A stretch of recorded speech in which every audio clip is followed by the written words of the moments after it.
So hello everyone दोस्तों, कैसे हैं आप लोग। सो फ्रेंड्स, आज हमारा 1000 वीडियोस की सीरीज का 293 नंबर का वीडियो। एंड फ्रेंड्स, हमारी जो सीरीज चल रही थी जिसमें हम इंटीग्रल कैलकुलस के जो फॉर्मूले होते हैं, जिसमें रिडक्शन फॉर्मूला भी एक होता है। सो रिडक्शन फॉर्मूले में मैं ऑलरेडी आपको 2 से 3 क्वेश्चंस ऑलरेडी डिस्कस कर चुके हैं। उसी सीरीज में जो नेक्स्ट क्वेश्चन है, देखिए आज का हमारा क्वेश्चन क्या बोलता है। So reduction formula of cos to the power n x का x के रेस्पेक्ट में इंटीग्रेशन करना है। अब ये मेरे पास में एक इनडेफिनेट इंटीग्रल है। अगर मैं इसी का definite integral from the limits from 0 to π/2 की बात करूं ना, तो मेरे पास में ये जो क्वेश्चन है ये आपको डिस्कस करने को मिल जाएगा 294 नंबर की जो वीडियो है इस सीरीज की में, ठीक है। और आपको टैब्स भी मिल जाएगा एंड डिस्क्रिप्शन में भी मैं आपको लिंक दे दूंगा। एंड इसी तरह से अगर मैं इनडेफिनेट इंटीग्रल में sin to the power nx dx का इंटीग्रेशन की बात करूं तो वो आपको 286 नंबर की वीडियो में मिल जाएगा। एंड यहाँ पे जो इंडेफिनेट इंटीग्रल जिसका हम आज बात करने वाले हैं वो है cos to the power nx, ठीक है, जिसका x के रेस्पेक्ट में इंटीग्रेशन होगा, जिसका हमारे पास में ये है रिजल्ट। अब ये रिजल्ट आया किस तरह से उसकी बात करेंगे हम फर्स्ट ऑफ ऑल तो। एंड देन यहाँ पे डेफिनेट इंटीग्रल अगर मैं सेम की बात करूं तो डेफिनेट इंटीग्रल हमारा 0 टू π/2 लिमिट्स के बीच में sin to the power nx and cos to the power nx दोनों का सेम होता है। बट यहाँ पे डिफरेंशिएट करने के लिए जो आता है वो टर्म आता है जहां पे n की वैल्यू या तो हो जाएगी ऑड या फिर हो जाएगी इवन। सो अगर n is equal to odd हो जाता है तो मेरे पास में ये फॉर्मूला होता है, और जब n is equal to even आ जाएगा नंबर तो मेरे पास में ये फॉर्मूला होगा, ठीक है। सो यहाँ पे इन दोनों ही टर्म्स के लिए देखिए मैंने यहाँ पे मेंशन कर दिया है कि कौन कौन से नंबर पे आपको वीडियोस मिल जाएगी प्रूव की हुई। अब पहली चीज तो ये आपके दिमाग में आनी चाहिए कि हमें रिडक्शन फॉर्मूले की जरूरत क्यों पड़ रही है। तो देखिए अगर मैं cos to the power nx का x के रेस्पेक्ट में इंटीग्रेशन की बात करूं ना, तो इसके लिए डायरेक्ट ना तो मेरे पास में कोई फॉर्मूला है ना मैं इसको डायरेक्टली इंटीग्रेट कर सकता, ठीक है। सबसे मेन बात तो यही है कि यहाँ पे मैं डायरेक्टली इसको इंटीग्रेट नहीं कर सकता, इसी कारण से मुझे इसको रिड्यूस करना पड़ेगा bye the help of reduction formula. Reduction formula देखो इसके नाम से पता लग रहा है कि ये रिड्यूस कर रहा है किसी ना किसी एक टर्म को, ठीक है। सो रिड्यूस कर रहा है क्या, डिग्री या फिर ऑर्डर उस एग्जैक्ट टर्म की, ठीक है।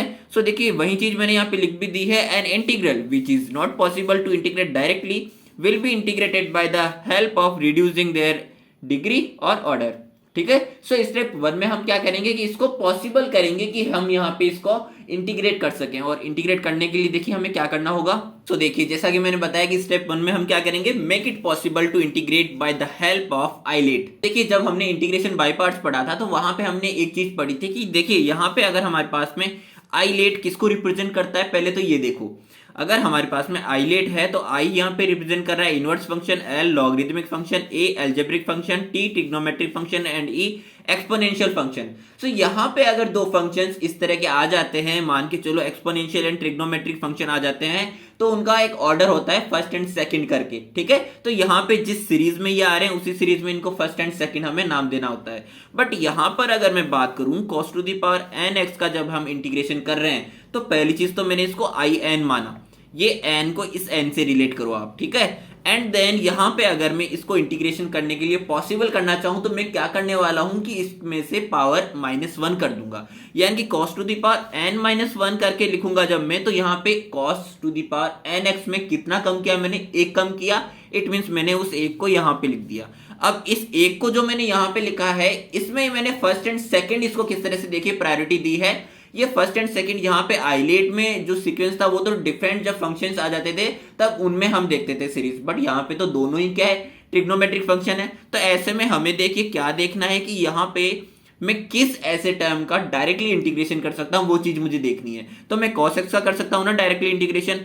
एंड अब जब मैं cos x का कर सकता हूं डायरेक्टली इंटीग्रेशन तो फर्स्ट एंड सेकंड जब हमारे पास में इस तरह से हो जाते हैं तो उनमें हम कैसे करते हैं इंटीग्रेशन, देखिएगा हमें फर्स्ट को बाहर रखना होता है, सेकंड का इंटीग्रेशन करना रहता है माइनस जिसको हमने बाहर रखा था पहले टर्म में उसका हमें अब डिफरेंशिएशन करना रहेगा। एंड जिसका पहले टर्म में भी इंटीग्रेशन किया था उसका अगेन यहाँ पे भी इंटीग्रेशन होगा।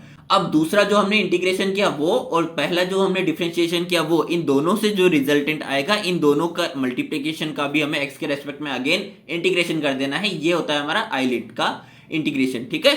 सो देखिए यहाँ पे अब मेरे को सेकंड जो कि इजीली इंटीग्रेशन हो सकता है डायरेक्टली cos x। सो cos x को मैंने सेकंड माना है तो मेरे को सेकंड का इंटीग्रेशन करना रहेगा, फर्स्ट को बाहर रखो। अब सेकंड का ही अगेन इंटीग्रेशन करना रहेगा सेकंड टर्म में, एंड जिसको बाहर रखा था उसका मुझे डिफरेंशिएशन कर देना है।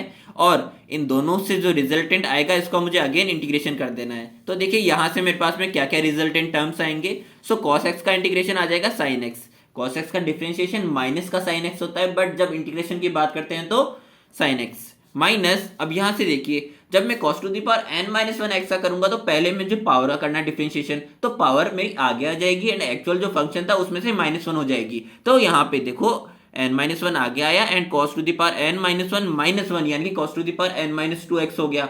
अब बात करते हैं जब हमने पावर का कर दिया तो हमारा एक्चुअल फंक्शन क्या है cos x, तो cos x का मैं जब डिफरेंशिएशन करूंगा तो क्या आएगा माइनस का sin x, ठीक है। अब और अंदर एंटर करेंगे तो cos ऑफ x है यानी कि x का भी मुझे डिफरेंशिएशन करना पड़ेगा और डिफरेंशिएशन हम किसके रेस्पेक्ट में कर रहे हैं x का x के रेस्पेक्ट में 1 हो जाएगा। तो ये चीज मैंने लिखी नहीं है ताकि अंडरस्टूड है, ठीक है। एंड यहाँ पे cos x का अगेन इंटीग्रेशन क्या हो जाएगा sin x। सो यहाँ से ये माइनस बाहर निकल के जाएगा तो प्लस हो जाएगा and n minus one constant term है मैंने बाहर रख दिया है एंड ये हो जाएगा sine square x. So sine square x को देखो मैं 1 माइनस कॉस स्क्वायर एक्स लिख सकता हूँ ना, और मैं क्यों लिख रहा हूँ उसका भी आपको रीजन मिल जाएगा, ठीक है, हाथ के हाथ ही। क्योंकि देखो यहाँ पे इस 1 से जब मैं मल्टीप्लाई करूंगा तो ये मेरा एक टर्म बनेगा इंटीग्रेशन में, एंड जब मैं कॉस स्क्वायर एक्स से मल्टीप्लाई करके लिखूंगा इंटीग्रेशन को तो ये मेरा हो जाएगा n माइनस टू प्लस में 2 यानी कि cos to the power n x, ठीक है। अब इन चीजों को मुझे रिलेट करना है उस टाइम से जो मैंने फर्स्ट स्टेप में आपको बताया था, जहां पे मैंने कहा था इस n को इस n से रिलेट करना है, ठीक है। तो देखो वो चीज मैंने क्या कही थी कि I n is equal to क्या है integration of cos to the power n x का एक्स के रेस्पेक्ट में इंटीग्रेशन, ठीक है। तो यहाँ पे आई एन माइनस 1 होगा क्योंकि देखो यहाँ पे मेरा जब यहाँ पे n माइनस 2 होगा क्योंकि देखो मैंने जब n से n को रिलेट करने के लिए कहा तो यहाँ पे जब cos to the power n minus 2 है तो ये मेरा क्या हो जाएगा i ऑफ n माइनस 2 हो जाएगा एंड ये तो as it is i of n हो ही जाएगा ना। तो यहाँ से देखिए मेरे पास में i ऑफ n इस साइड है तो इनको हम इस साइड ले जाएंगे in वाले को, तो मेरे पास में यहाँ पे इसका कोफिशिएंट 1 है एंड यहाँ पे n माइनस 1 है, तो n माइनस 1 माइनस का है इधर आके प्लस का हो गया। अब यहाँ से ये दोनों टर्म्स कैंसिल आउट हो गए तो मेरे पास में n of I n remaining रह गया एंड यहाँ से मेरे पास में cos to the power n minus 1 जो ऊपर से चला आ रहा था sin x के साथ में वो एज इट इज चला आएगा प्लस में n minus 1 I of n minus 2 ये वाला टर्म, ठीक है। अब देखो यहाँ से जब मैं यहाँ पे जो n आया इसके मल्टीप्लीकेशन में इस n को इधर डिवाइड में भेज दूंगा तो मेरा cos to the power n minus 1 x sin x divided by क्या हो जाएगा n हो जाएगा प्लस में n minus 1 divided by n and integration में i ऑफ n माइनस 2 और मैंने जो i ऑफ n माइनस 2 कहा था वो i ऑफ n माइनस 2 क्या हो जाएगा integration of cos to the power n minus 2 x dx। So यहाँ पे यही चीज मैंने लिख दी है एंड आई एन मेरा किसको रिप्रेजेंट कर रहा है integration of cos to the power n x dx, यानी कि हमने यहाँ पे क्या इंटीग्रेशन कर दिया है cos to the power n x का x के रेस्पेक्ट में इंटीग्रेशन कर दिया है, ठीक है। और वो क्या है इनडेफिनेट इंटीग्रल है। सो इसका जो हमने रिजल्ट जो हमने फॉर्मूला पढ़ा था कि यहाँ पे हमें रिडक्शन फॉर्मूले की नीड क्यों पड़ रही थी ताकि हम यहाँ पे इसकी रिड्यूस कर सकें ऑर्डर या डिग्री को। सो देखिए यहाँ पे हमने एक टर्म तो डायरेक्टली पूरा का पूरा कर दिया है, यहाँ पे तो इंटीग्रेशन का कोई टर्म नहीं है एंड यहाँ पे जो भी मेरा n आएगा इस n में से -2 करके हम इजीली इसको इंटीग्रेट कर सकते हैं, ठीक है। सो दोस्तों ये था हमारा आज का वीडियो, और अगर आपको समझ में आया हो वीडियो तो प्लीज से चैनल को सब्सक्राइब करें एंड वीडियो को लाइक करना बिल्कुल ना भूलें। सो मिलते हैं हमारे नेक्स्ट वीडियो में, तब तक के लिए अपना ध्यान रखिएगा।